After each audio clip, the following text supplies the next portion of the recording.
What happens when you are a 17-year-old teenager thrown into a world of superheroes, when your family expects you to take over, to be in your turn a hero, up to the task? Guess who's finally getting his powers? Oh, that's great. Son, just... A symbol, a hope, a pride. When your only dream is to join the greatest superhero group on the planet, an elite team, your guardians, led by an all-powerful being that you have always admired, your role model. But what happens now if you discovered that all of this wasn't real? Are all safes like this? Like with some people in rehearsals and stuff? No, of course some of them are real. I've saved a lot of people. That your heroes aren't so perfect, that everything is tainted with lies, corruption, violence, that this leader you idolized is in fact just a tyrant. But I'm loyal to Viltrum, not this pathetic excuse for a civilization. A Superman, cold, calculating, whose only goal is domination, and that behind this childhood role model hides a superior being who has absolutely no consideration for human life. These people are meaningless. They're cavemen without us. I'm not just like the rest of you. I'm stronger. I'm smarter. I'm better. A father figure. Think, Mark! A self-proclaimed god. The only man in the sky is me. This is Starlight's story. It's Mark Grayson's too. Two 17-year-old teenagers, two kids full of dreams, forcefully thrown into a nightmare. Answer me!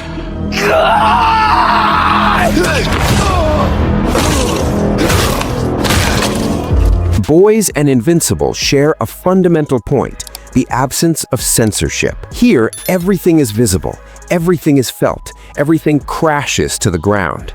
But it isn't just gratuitous violence, it has a purpose. In The Boys, it shocks, it disturbs, it drips, because it shows you without filter what real superpowers would look like in a real world. Not Marvel, not here, just a world with humans.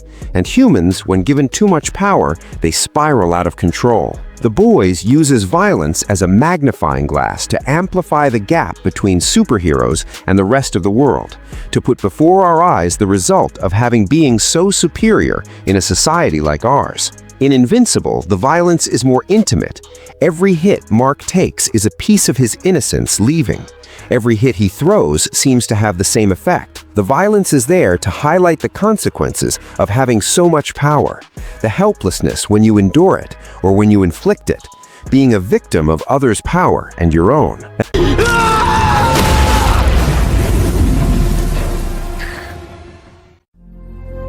I thought you were stronger.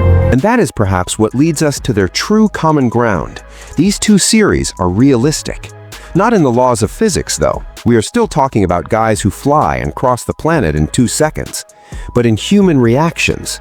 Starlight doubts, she is afraid, she obeys, then she rebels. And you believe her because you can put yourself in her position, because it is credible, because it is exactly what you would do. Mark collapses. He does not understand. He has no plan.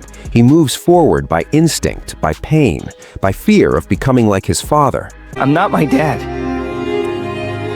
I'm not my dad! Invincible makes it credible that a teenager could survive this, not by becoming a Superman, but by becoming a resilient human. And to maintain an authentic aspect, both comics play on one key point. What do you do when you have all the power? How do you react when you are so superior to the species you live alongside? You'll live to see this world crumble to dust and blow away! Everyone and everything you know will be gone! For Homelander, it is simple. He dominates, he kills, he imposes his authority figure. Ashley! Look at me! But for Mark, the struggle is different. He tries to wrestle with his own source of power, learning to use it for good, but also choosing not to use it for evil, learning to live with collateral victims, with failures, with people who hold him responsible when all he seeks is to save them. I want the truth! I want justice! I want... When Homelander fully embraces his nature, which instinctively calls for domination, Mark chooses to ignore it and remain as human as possible. You're half Viltrumite, son, and you're getting older. And what if the real turning point was childhood? Because Mark and Homelander, deep down, they start from the same place.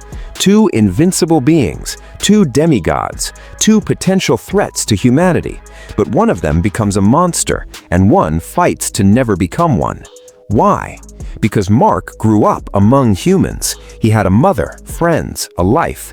He experienced attachment, fear, and love. So even though he is half Viltrumite, he understands the value of a human life because he has lived it. This is my life! We have a responsibility to Viltrum. I don't give a shit about Viltrum, and I won't let you destroy it! Homelander is the complete opposite. A kid manufactured in a lab, no childhood, no affection, no reference points, raised like a weapon, studied like a specimen. He does not know empathy, he only knows control. And since nobody ever taught him what a life was worth, he sees in humans only insects, toys, tools. Mark becomes a hero because he feels human. Homelander becomes a tyrant because he never was one. And this is where the two series separate. If Marvel is all white, The Boys is all black. In this world, everything is broken. The heroes are corrupt. The institutions are bought. The people are complicit. It is pure cynicism, and it is brilliantly written. A total satire that shows you a very sad truth. Power was not meant to protect. It was meant to crush. And we have come to believe that this was finally realistic, because The Boys has so brilliantly reversed all the codes that we ended up adopting them, to believe that a true superhero does not exist. Invincible refuses this nihilism. Yes, it is violent. Yes, it is cruel. But there is hope. There are heroes who are not perfect, not invincible, but people who try, who fall, who get back up, who refuse to abandon their humanity, even though they could dominate the world with a snap of their fingers. Two philosophies, two visions of the world. In The Boys, power corrupts. In Invincible, it reveals who you are. And which one is right?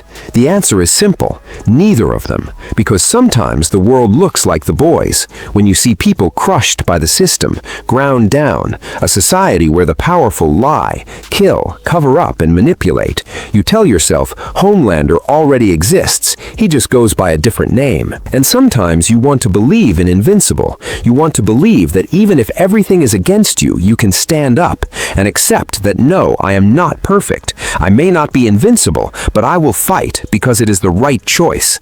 The Boys and Invincible do not talk about superheroes. They talk about power, responsibility, about what you do when no one can tell you no anymore. And the real question at the end of the day is not which one is stronger or which one is right. It's which one resembles you the most. Because facing injustice, facing chaos, facing fear, how do you react? With cynicism or with optimism? So that's my take on The Boys and Invincible. Two masterpieces, two completely different visions of what power does to people. But I want to know what you think. Are you Team Invincible or Team The Boys? Drop your answer in the comments right now. And if this video made you think, even for a second, hit that like button and subscribe, because we dive deep into these kinds of conversations every single week. See you in the next one.